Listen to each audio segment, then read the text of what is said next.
La mauvaise haleine peut être extrêmement handicapante. Certains ont beau se laver les dents régulièrement, rien n'y fait.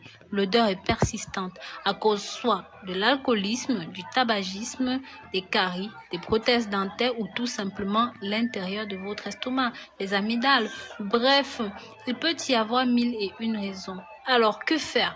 Voici quelques astuces pour combattre efficacement cela. Mais bien sûr, comme d'habitude, avant de rentrer dans le vif du sujet, pensez à vous abonner, liker et commenter. En numéro 1, le B à bas, brossez-vous les dents. Utilisez une brosse à dents manuelle. Certaines personnes souffrant d'halitose ou qui se font du souci pour leur haleine emportent toujours une brosse à dents partout où elles vont. Emportez aussi un petit tube de dentifrice.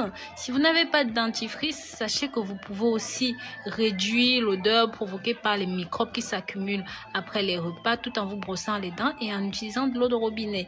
Car généralement, les odeurs viennent après une très mauvaise hygiène dentaire. Donc, pensez aussi à utiliser du fil dentaire par la suite. Maintenant, en cas de douleur dentaire, je vous en ai parlé dans une précédente vidéo de l'huile de coco qui était très efficace pour calmer les douleurs. Mais vous pouvez aussi mâcher des feuilles de menthe, cela sera d'un grand secours. Pensez à boire des thés au citron après le repas ou même à utiliser de l'eau citronnée en gargarisme au moment de l'après-rinçage. Sachez que la mauvaise haleine est pour la plupart du temps due à la présence des bactéries dans la bouche. C'est pourquoi boire du jus de citron peut s'avérer très efficace, surtout antiseptique, permettront de retrouver une haleine fraîche à n'importe quel moment de la journée. Cette solution 100% naturelle a le double avantage d'être efficacement agréable.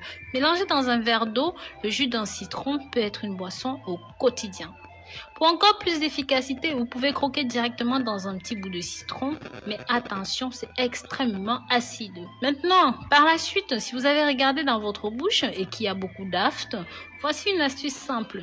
Pilez des feuilles de menthe, environ 10 feuilles, rajoutez un demi-citron. Gardez le mélange en bouche le plus longtemps possible.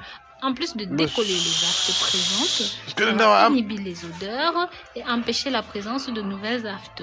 Bien sûr, vous pouvez aussi vous préparer une solution à base de bicarbonate de soude. Comme vous devez déjà le savoir, le bicarbonate de soude est un produit indispensable à la maison. Il peut blanchir les dents, soulager les brûlures d'estomac, mais aussi lutter efficacement contre la mauvaise haleine. Pour cela, mélangez une cuillère à café de bicarbonate de soude dans un verre et utilisez ceci en gargarisme. Vous pourrez renouveler l'opération autant de fois que nécessaire. C'est parce que c'est un antibactérien puissant que le bicarbonate de soude permet de supprimer la mauvaise haleine. Vous souhaitez ne plus sentir le tabac, cette méthode n'aura pas grand intérêt. Pensez à utiliser des bains de bouche au quotidien, ça peut grandement vous aider. Bien sûr, il y a plein d'autres petites astuces telles que l'utilisation du persil, charbon végétal, des huiles essentielles, bref, il y en a beaucoup d'autres. Donc n'hésitez pas si jamais avec ce que je vous ai proposé, vous n'avez pas trouvé votre bonheur. Donc voilà.